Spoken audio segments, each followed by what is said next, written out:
In the Caucasus Highlands, ancient sentinels, ruins appear in impossible places. Entire stone cities perch on cliffs. Centuries of isolation have preserved these ghostly settlements. The mountains themselves are alive with contradictions. Archaeologists have discovered citadels stacked vertically, no written records survive. Only stone and story remain. In Dagestan, one city rises like across the Svan Highlands, fortresses cling to slopes as though resisting gravity itself. The true mystery is not in their construction, it lies in their abandonment. Who were these people? Modern explorers using drones and satellite imaging continue to uncover anomalies. Straight-line foundations hidden beneath forest canopies. The mountains hold their secrets tightly.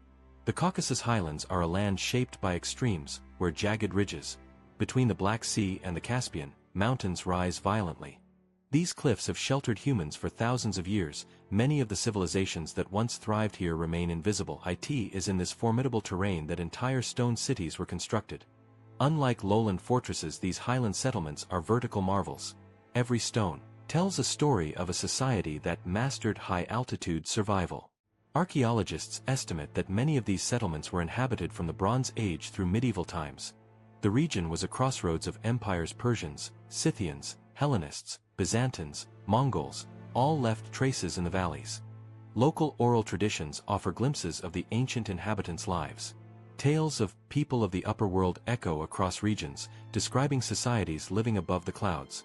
While some may dismiss these as myth, archaeological discoveries often validate fragments of these stories.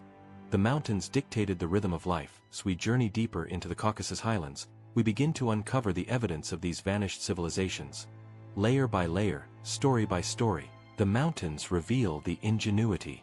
The first step in unraveling the mystery of the lost mountain cities of the Caucasus Highlands is to examine the ruins themselves. The stones. Cities like Gamsutl, often called the Machu Picchu of the Caucasus, rise on narrow ridges. Each block, carefully cut and fitted, tells a story of skill. Across the highlands, similar settlements such as Old Kahib and Kahib II reveal consistent architectural traditions. Narrow pathways wind like veins through multi-level dwellings. The towers scattered across Ingushetia, Dagestan, and surrounding regions, known as Vainak Towers, these structures were not only fortifications but also ceremonial centers. Many align precisely with solar or stellar events. Even more striking is the verticality of these settlements. Caucasus cities grow upward, following the contours of cliffs. Archaeologists have found abrupt layers of depopulation tools left behind, grain and pottery scattered across floors. Andean plateaus, Himalayan cliff villages, or Ethiopian highlands reveals both similarities. Caucasus settlements combine defensive strategy and astronomical observation. Forming an urban system, the stones of these cities speak volumes. These ruins are not simply architectural achievements, they are silent witnesses to the brilliance and mystery of civilizations. The Caucasus Mountains themselves are an active participant in this story. Arabian and Eurasian tectonic plates, this young and restless range is riddled with faults. The ancient builders of Gamsutl, Old Kahib, and other cities embraced these challenges, carefully selecting locations where bedrock was stable enough to support multi-story towers. Geological surveys reveal that many abandoned cities sit perilously close to fault lines. Earthquakes in the region are frequent. The precision in construction, it was a form of earthquake engineering. Water played a critical role in survival. Some abandoned cities show evidence of dried, even minor alterations in slope or sediment could have catastrophic effects on agriculture. Historical studies indicate that during the medieval warm period, the Caucasus experienced significant fluctuations in temperature. The geology also created unique opportunities. Natural caves and underground passageways provided shelter, and possibly spiritual spaces. Some settlements were deliberately positioned above these features. In essence, the mountains were both protector. The geological evidence leaves no doubt the people of the Caucasus were brilliant engineers. They are records of a delicate balance between civilization and nature, between survival and abandonment, and between brilliance and mystery. The stones, slopes and towers tell much about how the highland cities were built, but the people themselves remain a deeper mystery. To understand them, we must turn to culture and language, the intangible evidence left behind in oral tradition. Linguists and anthropologists trace connections between the ancient inhabitants of the Caucasus and the Vainak peoples, ancestors of modern Ingush and Chechen communities. These groups carry in their language and folklore echoes of societies Languages spoken in these highlands, belonging to the Northeast Caucasian family, are among the most complex in the world. These linguistic clues hint at social hierarchies. They paint a picture of communities structured around family lineages. Towers in Ingushetia and Dagestan are more than defensive fortifications, they were also monuments to lineage. Oral traditions describe ancestor spirits watching over families from these high vantage points. Highland peoples the Svan, Avar, and Kartvelian. Groups leave overlapping traces. Archaeologists have found burial chambers and crypts aligned with celestial patterns. Despite this evidence, written records remain scarce. The Caucasus was a frontier, overlooked by empires that chronicled history elsewhere. The abandonment of these cities compounded the challenge. Through language, folklore, and architectural design, we can glimpse a society that harmonized survival. Even with layers of evidence from stones, sand language, the lost mountain cities of the Caucasus resist definitive explanation. Scholars continue to debate fundamental questions: who exactly built these cities? Radiocarbon dating places occupation from the early Bronze Age through medieval times. The engineering sophistication, tower construction, and strategic site placement often appears far ahead of its time. Many cities show signs of sudden departure, tools left behind, grain stores untouched. Natural disasters such as earthquakes or climatic shifts might explain some evacuations. Others argue that socio-political pressures, invasions, or pressure from neighboring lowland kingdoms in several sites. There is no sign of warfare challenging straightforward explanations. Even architectural features spark debate. Towers and terraces indicate defensive strategies. Some underground chambers remain unexplained, hidden crypts. The sophistication of alignment with celestial events suggests a society deeply connected to cosmology. Complicating matters further is the near-total absence of written records. Each new discovery, an intricately carved stairway, a hidden in the Caucasus Highlands, mystery is as much a part of the landscape as rock and sky. Beyond stones and evidence, the Caucasus Highlands pulse with stories, whispers of spirits, guardians, and ancestors who watch from cliff edges and cloud-wrapped peaks. These legends, passed down orally for centuries, provide glimpses into the lives, beliefs, and fears of the people who built and eventually abandoned the mountain cities. They offer a perspective archaeology alone cannot capture: the intangible values, rituals, and spiritual understanding of vanished civilizations. The Vanak people speak of the Jelly, beings who lived in remote high peaks and guided early humans in stonecraft, astronomy, and survival. Villagers claim these entities protected communities, and any disruption of sacred spaces could invite disaster. Such narratives may encode practical survival strategies. Avalanche-prone slopes, treacherous cliff paths, and hidden landslide zones became spiritualized warnings, ensuring future generations respected the dangers of high-altitude living. In this way, myth and memory converge, turning folklore into a guide for survival. Stories also highlight a celestial dimension.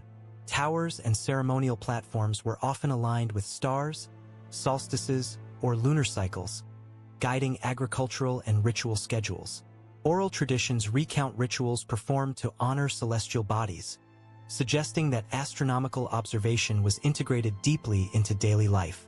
The builders of these cities were not merely responding to geography. They were reading the skies, translating cosmic patterns into architecture and social practice.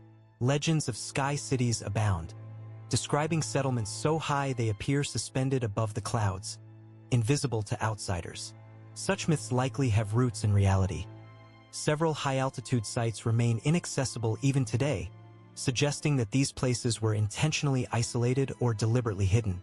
Memory transformed into myth, and myth preserved fragments of history that physical evidence alone cannot reveal. Even today, locals describe strange phenomena around abandoned ruins. Echoes carried on mountain winds, shadows along cliff faces, and flickering lights at twilight. These experiences reinforce the sense that the highlands were not simply inhabited. They were sacred, animated by both human presence and the mysteries of nature itself. Folklore also preserves societal values. Myths emphasize community cohesion, respect for ancestors, and careful stewardship of the land. These values may explain why settlements were built in extreme terrain, locations offering security, visibility, and a sense of spiritual sanctity. Oral narratives, combined with architectural evidence, reveal societies capable of both practical innovation and symbolic expression, blending survival with ritual, function with faith. Through folklore, the mountains themselves become storytellers. They tell us that the lost cities were not merely structures of stone, but living systems where culture, spirituality, and environment intertwined. Every legend, every whispered tale, is a fragment of human experience preserved in memory, inviting us to imagine a world where human ingenuity and belief were inseparable, and where the mountains safeguarded both the living and the stories they left behind. While stones and ruins reveal the physical reality of the lost Caucasus cities, folklore provides a lens to interpret the intangible: beliefs, rituals, and cultural memory. Myths passed down over generations often preserve fragments of truth, encoded as stories of spirits, sky-dwellers, or celestial guardians. They offer insight into how these highland societies understood their environment, organized their communities, and integrated spirituality with survival. The jelly and other mountain spirits in Vanak tradition likely symbolize environmental awareness. Tales of guardians punishing those who ignored dangers, steep cliffs, unstable slopes, or hidden crevices, may have been warnings to protect communities from natural hazards. By embedding knowledge in story form, survival techniques could persist even when written records did not. Folklore served as a cultural memory bank, preserving both practical wisdom and spiritual beliefs. Celestial myths also played a practical role. Towers, shrines, and ceremonial platforms often align with solar, lunar, or stellar cycles. Oral accounts describe rituals performed at solstices and equinoxes, suggesting that the builders interpreted cosmic events as guides for agriculture, construction, and social gatherings. Astronomy, spirituality, and daily life were intertwined, creating a society where observing the heavens was as crucial as tending the fields. Legends of sky-dwelling peoples reinforce the city's isolation and strategic location. These myths may have evolved from the reality of settlements perched in inaccessible heights. Over centuries, memory blended with imagination, producing narratives that highlight the ingenuity, secrecy, and sacredness of the highland builders. The stories remind us that these cities were more than defensive outposts. They were hubs of culture, knowledge, and spiritual practice. Oral traditions also preserve societal values: respect for ancestors, harmony with the natural world, and collective responsibility. Many myths emphasize cooperation in constructing and maintaining cliffside dwellings, guarding terraces, or performing rituals. This emphasis on cohesion suggests that social organization was as important as engineering skill, and that the people of these mountains navigated both physical and social landscapes with remarkable sophistication. By examining folklore alongside archaeology, patterns emerge. Celestial alignments, hidden terraces, and burial sites often correspond with local stories, suggesting continuity between myth and material culture. Folklore thus becomes a research tool, offering a framework to interpret structures, artifacts, and urban planning decisions that might otherwise remain inscrutable. The mountains, through their legends, speak of a civilization that thrived in isolation, blending survival, faith, and ingenuity. Each myth, each whispered story, is a key that helps unlock the lives of a people who vanished yet left traces in stone and memory. In the Caucasus Highlands, folklore does more than entertain. It illuminates the genius, the fear, and the spirit of the lost mountain civilizations, bridging the gap between what we can see and what we can imagine. As the evidence unfolds, from stonework to folklore, from astronomy to linguistics, the lost cities of the Caucasus Highlands reveal brilliance yet conceal their ultimate fate.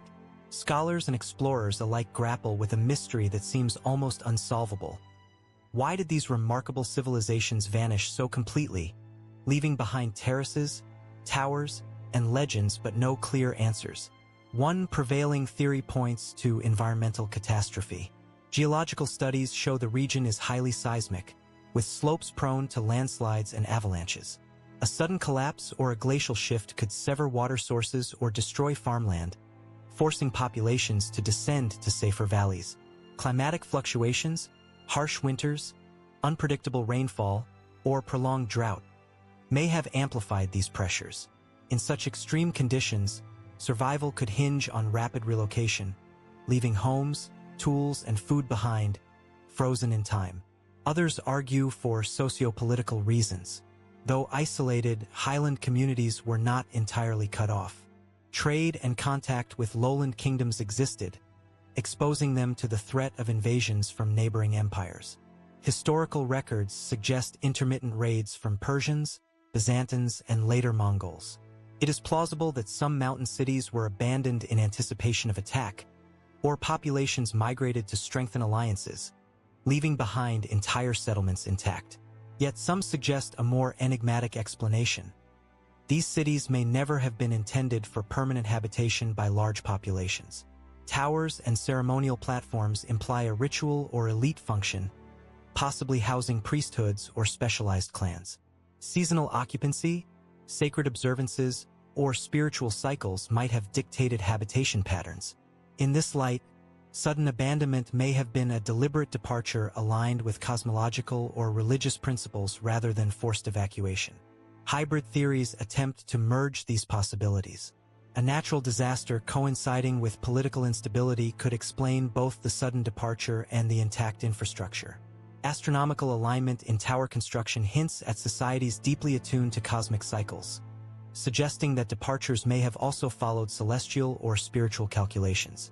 Perhaps the builders foresaw environmental or cosmic changes, integrating ritual, planning, and survival into a single decision. What is clear is that no single explanation satisfies all evidence. The ruins, both functional and symbolic, point to human ingenuity and foresight, yet the complete story remains out of reach. Every excavation, every interpretation, raises further questions. Were these cities refuges, temples, or observatories? Did their disappearance reflect environmental forces, human decisions, or some combination beyond our understanding? In the Caucasus Highlands, the mountain cities stand as monuments to mystery. They are silent teachers, reminding us that history is not always linear or fully recoverable. And it is this interplay of brilliance, enigma, and unanswered questions that makes the lost cities enduring subjects of fascination for historians, archaeologists, and anyone willing to venture into the clouds to glimpse the past. As twilight falls over the jagged peaks of the Caucasus, the lost mountain cities seem to hover between the tangible and the imagined. Every terrace, tower, and stairway carved into the cliffs bears witness to human ingenuity, endurance, and an intimate understanding of one of the most formidable landscapes on Earth. Yet, despite the evidence, their story remains incomplete, suspended in the mountains like the clouds that perpetually cloak them. The paradox of these cities is striking. How did societies so isolated achieve architectural sophistication, astronomical alignment, and social organization, all while surviving in such extreme conditions? And why did they vanish so completely, leaving structures untouched, belongings abandoned, and history silent? Natural disasters, political pressures, or ritualistic traditions may provide partial explanations, but no theory fully accounts for the scale, precision, or suddenness of their disappearance. Folklore and myth add another layer of insight. Stories of sky-dwellers, guardian spirits, and sacred mountains reflect a worldview in which the spiritual and physical realms were inseparable. Towers aligned with the sun, moon, and stars indicate a civilization that read the cosmos and integrated celestial knowledge into daily life. Through these myths, the lost inhabitants continue to communicate across centuries, teaching lessons about survival, observation, and respect for the forces that govern both earth and sky. The ruins themselves, standing silently on cliffs and ridges, embody this delicate balance between brilliance and vulnerability. They demonstrate how human ingenuity can thrive in harmony with a harsh environment, yet also how fragility accompanies isolation. In some locations, settlements vanish almost entirely. In others, crypts, tunnels, and ceremonial platforms hint at hidden purposes, suggesting that parts of these societies were deliberately concealed or protected, preserving knowledge and ritual for future generations. What these highland cities ultimately teach us is that human history is often fragmentary, incomplete, and enigmatic. Each discovery, stone walls, terraces, aligned towers, or oral legend, reveals ingenuity, resilience, and culture, yet simultaneously underscores the limits of our understanding. The mountains themselves guard the final answers, offering glimpses but never the full story. Standing amidst these ruins, a single thought rises above all speculation. The lost mountain cities are more than abandoned stone. They are a question in physical form, challenging us to consider what has been forgotten, what knowledge vanished, and what wisdom might still lie hidden, suspended between earth and sky. And so, one final question emerges, echoing across the peaks. Could the people who built the lost mountain cities of the Caucasus have known secrets about survival, the cosmos, or human society that we have yet to rediscover? And if so, what lessons does their silence still hold for us today?